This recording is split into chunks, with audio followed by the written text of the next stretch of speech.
Hey guys, is your oven acting a little funny? Well, this little guy right here might be your problem. This is the temperature sensor. This is a very common part in tons of different brands and models, and it's super cheap. So the way this works is it's basically just a metal rod, and it changes electrical resistance based on its temperature. I found a chart online that tells me what it should read using a multimeter here, just a couple pair of leads at room temperature of 70 degrees, it's about 71 in here right now, all the way up through about 500 degrees. Now, that's not always going to tell you if it's bad or not. I suspect mine is bad, but it reads fine at room temperature.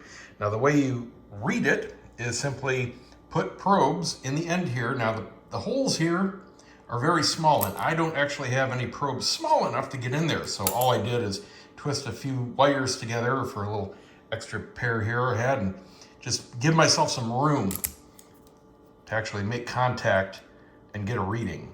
So if I do that, it's hard with one hand, you can see it's reading about 1080 ohms, which is correct at 70 degrees. So it's reading correct here at room temperature, but the problem I have is when I go to cook something, number one, it preheats super fast. I could set it to 450 degrees and 3 minutes later it says it's preheated. You open the door and put your hand in there, no, it's maybe 150 degrees. So it's reading incorrectly at higher temperatures. So the oven thinks it's hot when it's not.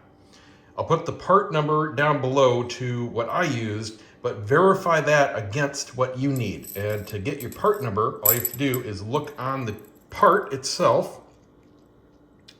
If you look, there are numbers, wrong side, stamped on the little flat part here. And let me get it looking right here. The bottom right there, the W10181986, that happens to be this part that I need. Yours may be different, so just double check that. And you can just pop it into Amazon if this isn't yours and find one super cheap.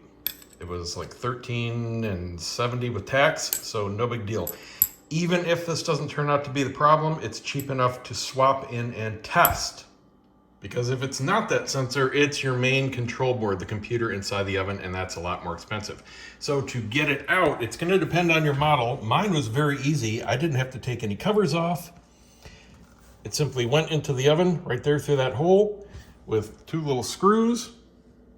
And I did have to use a driver because they were in with sheet metal, but it came out no problem. Yours may have a little metal cover over top of that. And you also may have your screws inside the oven, so you may need to just open your door and take it out from the inside. But mine came out from the outside, one little quick connection, and that was it. Here's the new one, and there's tons of these in different sellers out there. There's nothing special about this part. The OEM, by the way, was $68. Ridiculous. New one's popped right back in. So far, so good. Oven says it's at 260. I'm preheating to 400. Got my barbecue gauge also in there, and it's within just a few degrees, so spot on. So far, we'll see what it reads when it reaches temp. I just got the preheat beep. Let's see what we're at. Oop, there we go. Spot on. We're back in business for 13 bucks. Hope it helps.